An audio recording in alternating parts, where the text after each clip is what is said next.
दोस्तों, structure RS exam guide analysis में आपका फिर से स्वागत है। तो आज के अपने 5 क्वेश्चन हैं जिनकी अपन रोज चर्चा करते हैं। 5 क्वेश्चनों की इस वीडियो में अपन रोज चर्चा करते हैं एग्जाम गाइड एनालिसिस में। तो आज का अपना पहला क्वेश्चन है, भरतपुर के विश्व प्रसिद्ध स्तूप वर्तमान में किस जिले में स्थित है? तो गाइस बताइए, जो भरतपुर का जो स्तूप है, जो कि एक वर्ल्ड प्रसिद्ध स्तूप है, ये वर्तमान में कहाँ पर है?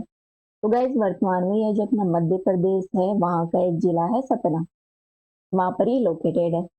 अपन जानेंगे गाइस स्तूप क्या होते हैं और भरतपुर स्तूप के बारे में विस्तार से यहाँ पर चर्चा करते हैं। तो गाइस आप ये जो चित्र में देख सकते हैं, इसे स्तूप कहते हैं। स्तूप में क्या होता है कि जो स्तूप है वो वैदिक काल से प्रचलित है, जो कि एक तरह का सावधान टीला होता है जहाँ को शव को दफनाया जाता है।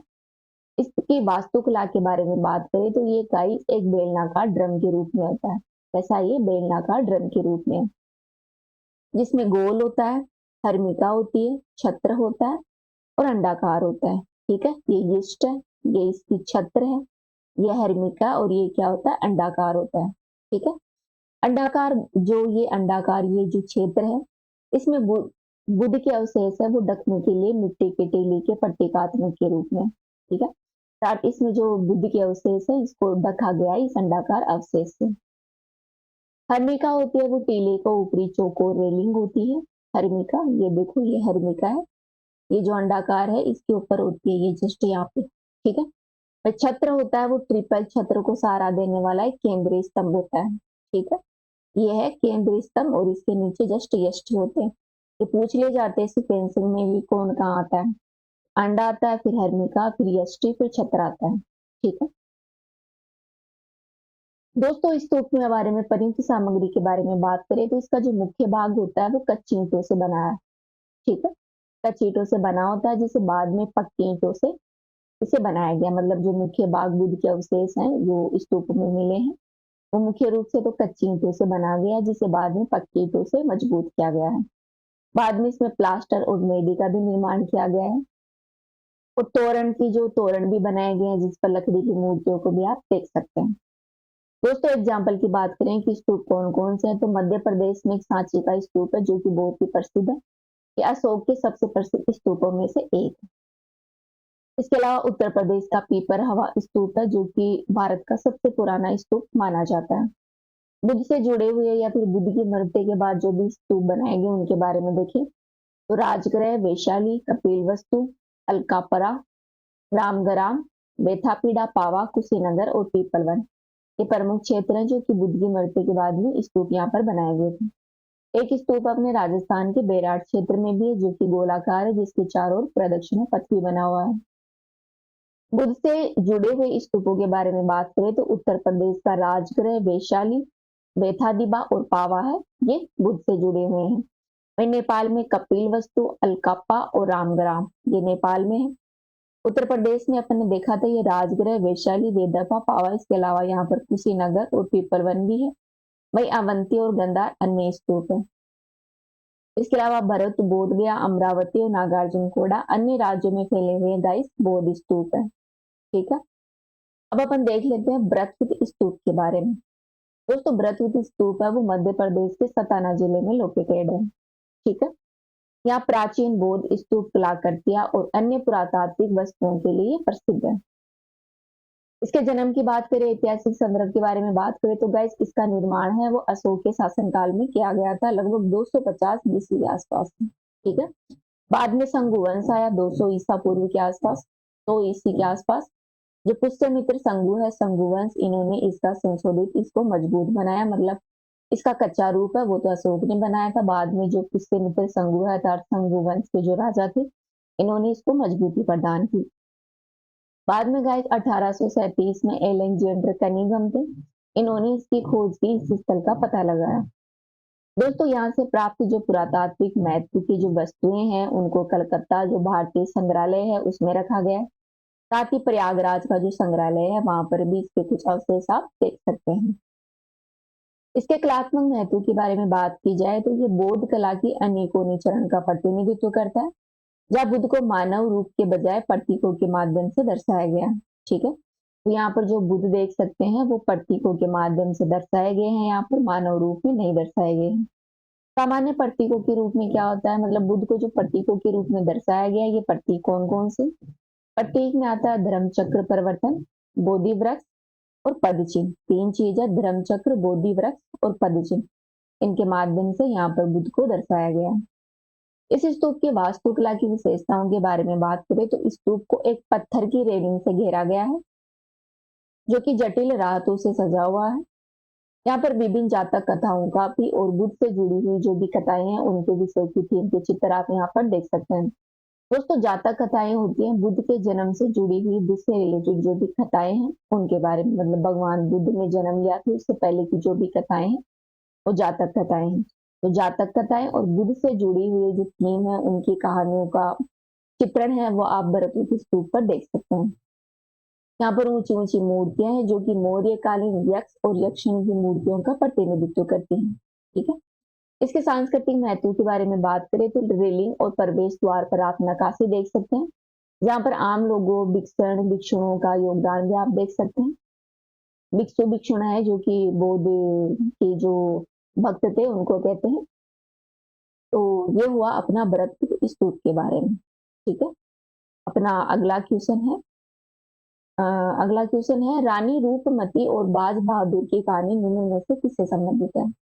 तो गाइस, रानी रूपमती और बाज बहादुर है, ये मध्य प्रदेश का जो मांडू क्षेत्र है वहां से रिलेटेड है। उनकी ये प्रेम कहानी है, जुड़ी हुई है मांडू क्षेत्र से। ठीक है।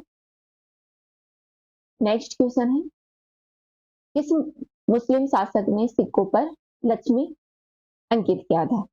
तो गाइस, जो मोहम्मद गोरी था जो कि भारत में सबसे पहले आया था, इन्होंने 1191 और 1192 में तराइन का प्रथम और सेकंड युद्ध लड़ा था, जिसमें पृथ्वीराज चौहान प्रथम युद्ध में तो जीत गए थे और सेकंड युद्ध में हार गए थे। इसके साथ ही भारत में मुस्लिम शासकों की जो स्थापना हुई थी, मुस्लिम राजवंश भारत में बनकर आया था। तो जब मुस्लिम राजवंश भारत में आया तो उसी दौरान जो मोहम्मद गोरी थे उनके दास थे कुतुबुद्दीन ऐबक। उनके शासनकाल में भारत में तुर्कों का शासन स्थापित हुआ था और इसी दौरान गोरी ने यहाँ पर जो सिक्के चलाए थे उन पर लक्ष्मी का चित्र अंकित आपको मिलता है। ठीक है। इनका मोहम्मद गोरी जो शासक था उन्होंने जो अपने सिक्के चलाए थे उसमें लक्ष्मी का चित्र आप देख सकते हैं। ठीक है। अगला क्वेश्चन है, एशिया की सबसे लंबी नदी कौन सी है? तो गाइस बताइए, एशिया की सबसे लंबी कौन सी है? याग तजी नदी है, वो सबसे लंबी है। याग तजी नदी के बारे में गाइस बात करें तो ये चीन की सबसे लंबी नदी है, जिसे सिकांग की पहाड़ी से निकलती है। ये कौन सी पहाड़ी से?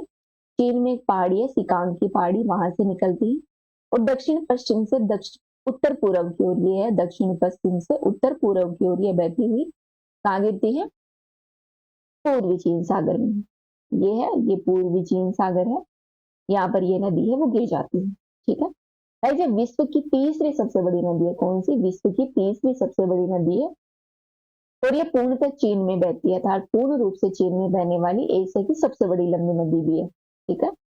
एशिया की सबसे लंबी नदी कौन सी है? यांगत्से नदी है, जो कि पूर्णतः चीन में बहती है। इसकी लंबाई की बात करें तो ये 6300 किलोमीटर क्षेत्र में फैली हुई है। ठीक है। यहाँ पे कुछ नदियों के ऑप्शन है, मेकोंग, अमेजोन, गंगा, इनके बारे में वो देख लेते हैं अपन। तो मेकोंग नदी के बारे में देखें तो मेकोंग नदी है वो दक्षिण पूर्वी एशिया की एक प्रमुख नदी है। कौन सा? अपना जो दक्षिण पूर्वी एशिया है, यहाँ पर देख सकते हैं ये 6 देशों से होकर बहती है, जिनमें अपना चीन, म्यांमार, थाईलैंड, कंबोडिया, लाओस और वियतनाम। ये 6 देश है, यहाँ से होकर ये नदी बहती है और बहती हुई ये अपना जो दक्षिणी चीन सागर है, यहाँ पर दक्षिणी चीन सागर में ये नदी है वो गिर जाती है। ठीक है। गाइस, ये नदी है लाओस और थाईलैंड के बीच में बॉर्डर भी बनाती है। ये देख सकते हैं आप, ये है अपना थाईलैंड और ये है अपना लाओस। ठीक है। मैप में देखिए, ये जो सीमा है ये बना रही है लाओस और थाईलैंड के बीच में। इसमें में देख सकते हैं कि दक्षिण पूर्वी एशिया का जो लाओस है गाइस वो लैंड लॉक्ड कंट्री है, अर्थात किसी समुद्र को ये देश है वो छूता नहीं है, बाकी सभी देश नहीं समुद्र को छूते हैं। ठीक है। दोस्तों, इस नदी पर एक मेको गंगा सहयोग समझौता भी है। मेकोंग नदी के साथ भारत और आसियान देशों के बीच में कार्यक्रम, पर्यटन, शिक्षा, संचार आदि को बढ़ावा देने के लिए। ठीक है। नेक्स्ट नदी है अमेजोन नदी। अमेजन नदी है गाइस वो दक्षिणी अमेरिका की महत्वपूर्ण नदी है। जो कि आयतन के हिसाब से विश्व की सबसे लंबी नदी और लंबाई के हिसाब से विश्व की दूसरी सबसे लंबी नदी है। ठीक है, आयतन अर्थात प्रवाह के हिसाब से, पानी की मात्रा के हिसाब से विश्व की सबसे बड़ी लंबी है, और दूरी के हिसाब से गाइस नील नदी के बाद में दूसरी सबसे बड़ी नदी है। यहाँ देखिए, दूसरी सबसे लंबी नदी है दूरी के हिसाब से नील नदी के बाद में। गाइस ये नदी है वो ब्राजील, पेरू, बोलीविया, कंबोडिया और इक्वेडोर 5 देशों से बहती है। कौन कौन से हैं? ब्राजील, पेरू, बोलीविया, कोलंबिया और इक्वेडोर। ठीक है, ये नदी है वो पेरू से निकलती है। पेरू की जो एंडीज पर्वतमाला है, जो कि दक्षिणी अमेरिका की सबसे लंबी पर्वतमाला है, वहां से निकलती है और लास्ट में ये जो अपना अटलांटिक महासागर है, वहां पर ये गिर जाती है। ठीक है, ये है अटलांटिक ओशन, यहाँ से गिरती है और यहाँ से ये अपना जो एंडीज पर्वत है, यहाँ से ये नदी यूं निकलती है। ठीक है, दक्षिण अमेरिका की सबसे लंबी नदी और सबसे बड़ी नदी है। इस पर गाइस कोई पुल भी नहीं बना हुआ है, और ये नदी है वो अधिकांशतः ब्राजील क्षेत्र में बहती है। ये कौन सा है? ये ब्राजील देश है।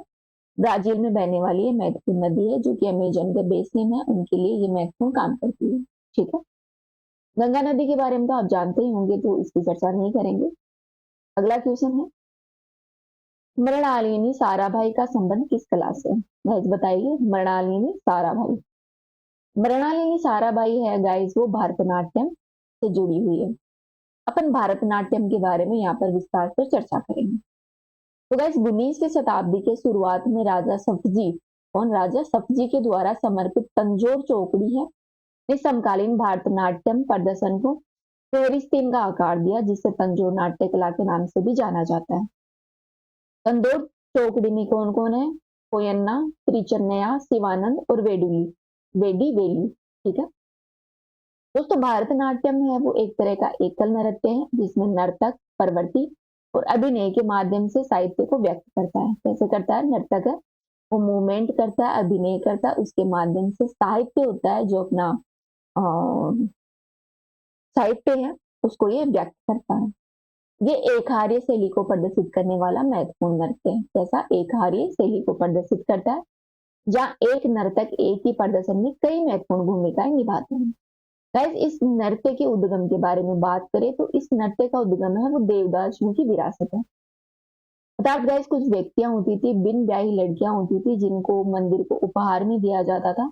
उनका ब्याह है वो देवताओं से किया जाता था, जो कि मंदिर के प्रांगण में डांस वगैरह करती थी। उन्हीं के द्वारा भारतनाट्यम जो नृत्य है, जो कि तमिलनाडु का नृत्य है,